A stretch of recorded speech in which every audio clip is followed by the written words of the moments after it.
their intentions weren't good, or where it feels like they just used us and then moved on.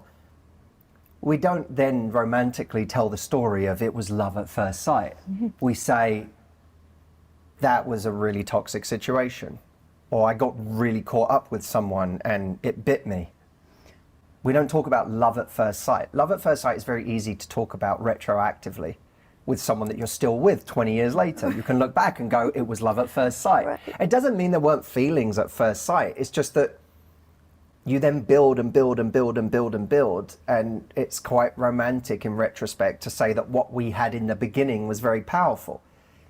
In the beginning, you can have a powerful attraction, which we might call chemistry. You could also say there's a powerful connection, which is we immediately got the sense that we understood each other, that our outlooks on the world were either very similar or very compatible, that we felt like our belief systems merged, our values synergized.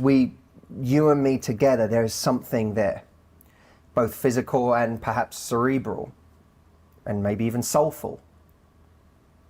The problem with overvaluing those things, it's not that those things aren't to be valued. Of course, it's fantastic when you have physical chemistry. You don't always have it. Right. A lot of people rarely have it. Of course, it's wonderful when you have a real deep soul connection with someone. You don't get that with everyone. But none of that refers to intention or investment. Attention is not the same as intention.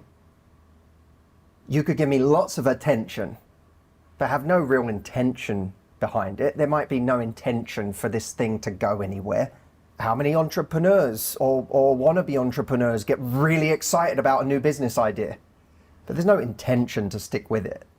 There's just I'm doing this right now because it's just really exciting right now. But as soon as it gets difficult, I'm not going to keep going. Or when it actually means waking up every day and grinding and doing the same things over and over and over again, I'm no longer going to be interested. And I'll move on to the next business idea that I'm excited about. So attention is not intention. Can I just follow up a question there before we move on? So, but the thing with attention then is how in those moments do you decipher that it is attention and not love? Like this, right? Like you can say, but he loves me because he keeps phoning me and he keeps showing me and like lavishing me with all this love and flowers. But actually, it's the attraction that is attracting them. I suppose we have to define what love means to us. When I think of love, I think of something that is generous and giving. And it's not about just accessing a feeling. There's the feeling of love, of being in love, which isn't the same thing as being loving. But if you're on the receiving end, it's tough in the beginning because you can mistake the two. Exactly. And what someone does to impress you so that they, by reflection, can feel impressive. You know, it's really, sometimes people take us on a wonderful date because they want to feel good about themselves. If I take you on an amazing date and, you know, there's fireworks and you come away from that going, oh, you're amazing, then I get to feel amazing. We all want to feel amazing. And if the way I have learned how to feel amazing is by impressing other people, then the impressing has nothing to do with being loving. It has everything to do with me feeling impressive. And wanting you to reflect back at me how wonderful I am. And that is especially true of very charismatic and charming people. They tend to be the people that the first time we meet them, we go away going, God, they were so nice. Oh, they were I really like that person because they made you feel great. You feel like the sun is on you. And it feels wonderful, but as quickly as it's shining on you, it can move on. And how do you tell the difference? You look for consistency. It's very easy to value intensity when we have it, especially because it plays to some kind of love story or an idea of a love story we've had in our head for a very long time about what it's going to be like to fall in love. It's going to be grand, and it's going to be exciting, and it is going to be fireworks, and it's going to be all of these giddy feelings. And so it's very easy to, it's not that those things aren't evil. Right. It's just that it's very easy to overvalue them. There are plenty of highs in life that they're not necessarily inherently bad because they're a high. It's just that you have to kind of see it for what it is. This is a high, but it doesn't mean you're going to feel like this when you wake up tomorrow.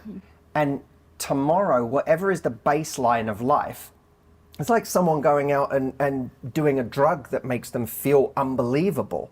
It's not necessarily an evil to go out and do something that alters your state and makes you feel great, but what you have to remember is how you wake up the day later, what life you experience the next day, that's your actual life. This was a high, and you're not going to be able to live there all the time. The next day, that's your actual life, or the life you had before you did it is your actual life. And the same is true in dating. It's where does the baseline return to?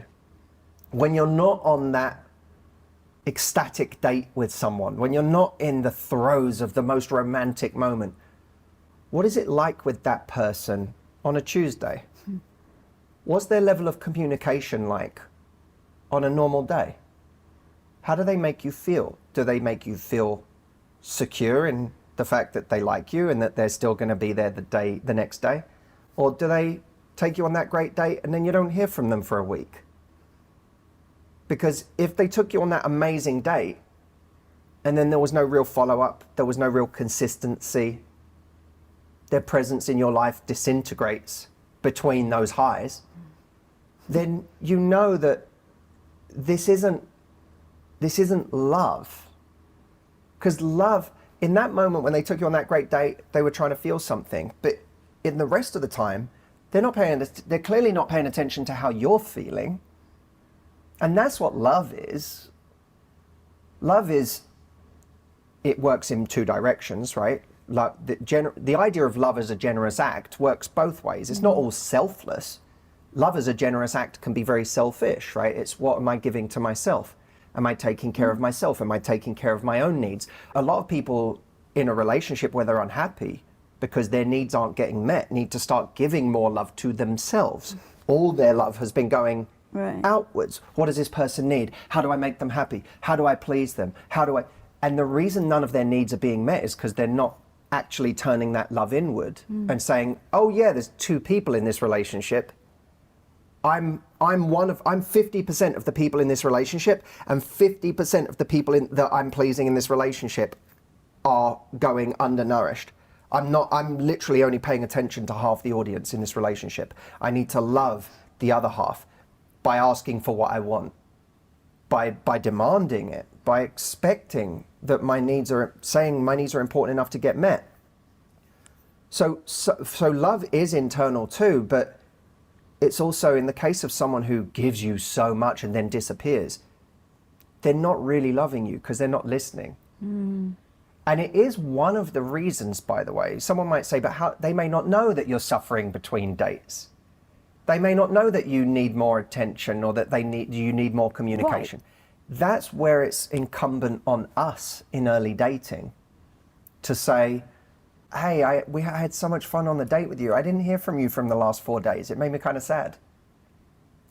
You have to be real. That, I actually totally hear you, but it's very difficult to put yourself out there like that because, as you know, you've spoken very eloquently in so many